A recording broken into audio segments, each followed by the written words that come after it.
You know those one-star workplace reviews you see? Boss is a maniac, morale sucks, and parking was okay. Well, the White House has gotten such a one-star review. But this review is coming from current employees on the record with reporters.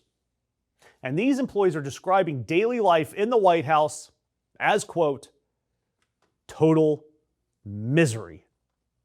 I love to hear it. The people working in the White House are describing it as total misery. And while they're covering it with all the glowing PR exit quotes, the rats are leaving the sinking ship. Press Secretary Carolyn Leavitt out at the end of the month, weeks after coming back from maternity leave. The official story is that it's family time. Yet insiders have said that Donald Trump's temperament has made her decision easy. White House counsel David Warrington, gone. Deputy National Security Advisor Andy Baker, gone. He's the second senior aide to quit in 3 days. And then there is a complete exodus in the Treasury Department. Per notice, 7 of Donald Trump's 16 Senate-confirmed appointees in the Treasury Department have been fired or quit. And 4 of them specifically cited being asked to bend tax laws, including using the private IRS taxpayer data to fuel deportations, as the reason they've left.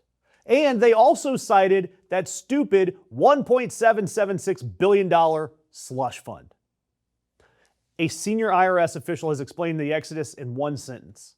Quote, they're asking them to do stuff that is well beyond the norm, and for some things, that may or may not be legal.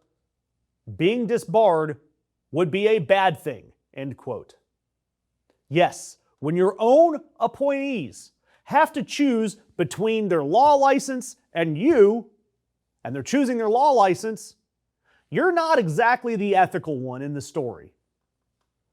But now let's think about who's stayed and who's getting promoted, because every departure is getting backfilled somehow.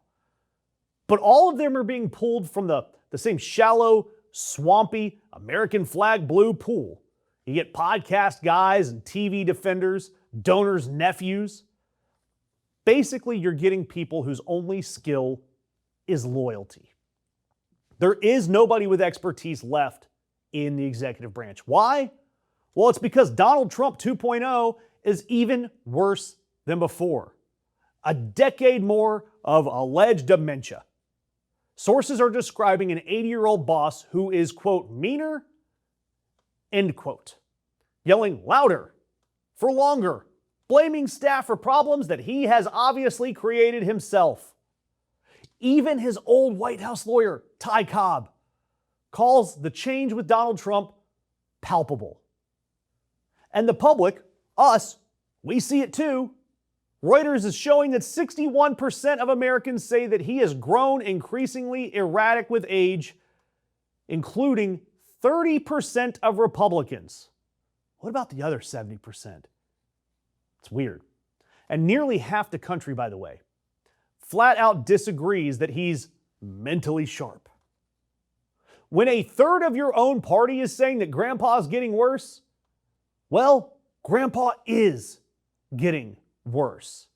I want to ask you guys, what do you think it's actually like inside that building right now? And would you be able to last a week working for a boss like this? And really, what I want you guys to drop in the comments, I want to hear your worst boss stories.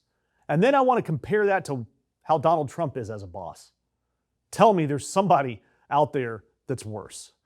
And look, I don't want to get too bummed out that our parade of crazy people in the White House is slowing down. Because, you got to remember, we did cover that the front runner to replace Carolyn Leavitt at the podium is Scott Jennings, the CNN contributor whose entire career is lying for Trump.